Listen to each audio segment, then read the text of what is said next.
सारे बातों से अवगत कराते हुए सामाजिक कार्यकर्ता सुरजीत श्यामल जी और बिहार सरकार के कई एक अधिकारी को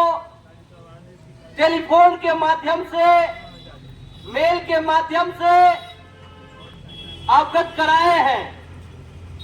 लेकिन सत्ता के अहंकार में नीतीश और मोदी सरकार किसानों को ठगने का काम कर रही है। आप जानते हैं 2016 में से किसानों का फसल बीमा योजना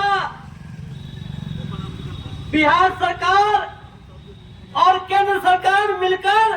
लागू नहीं कर रही है। तो लागू किस लिए नहीं कर रही है? जो किसानों का कुल जीडीपी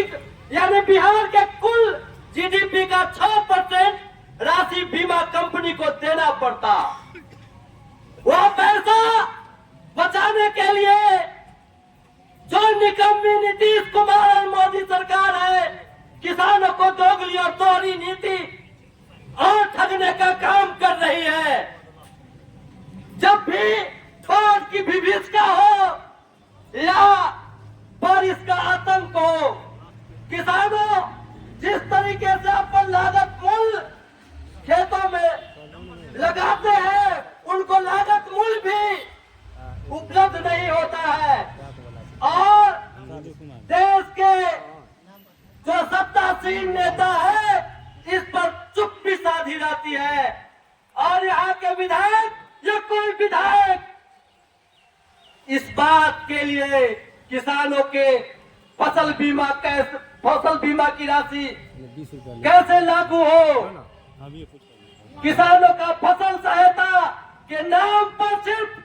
फॉर्म भराया जाता है, आज तक कोई किसानों को राशि नहीं मिला। अब जिस तरीके से इसी अनुमंडल क्षेत्र के अंदर, जिस तरीके से मोहती नगर के अंदर, महनपुर के अंदर उस राशियों को पदाधिकारियों ने मिलकर लूटने का काम करता है, उस तरीके से जब किसानों का गेहूं कटकर लगा हुआ था, गेहूं पककर तैयार था, लोग काटने के लिए जाने के लिए तैयार था, लेकिन असमय बारिश होने के बजाय किसानों का खेत में ही फसल बर्बाद हो गया।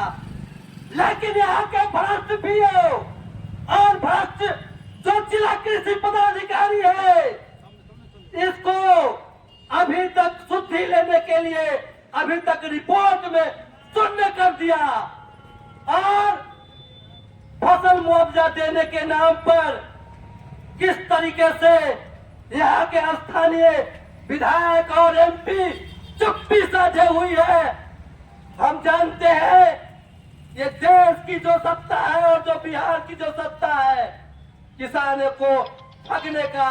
झूठ बोलने का, बलगलाने का ही काम करती है और सही समय पर जब देश में किसानों की आपत्ति आती है तो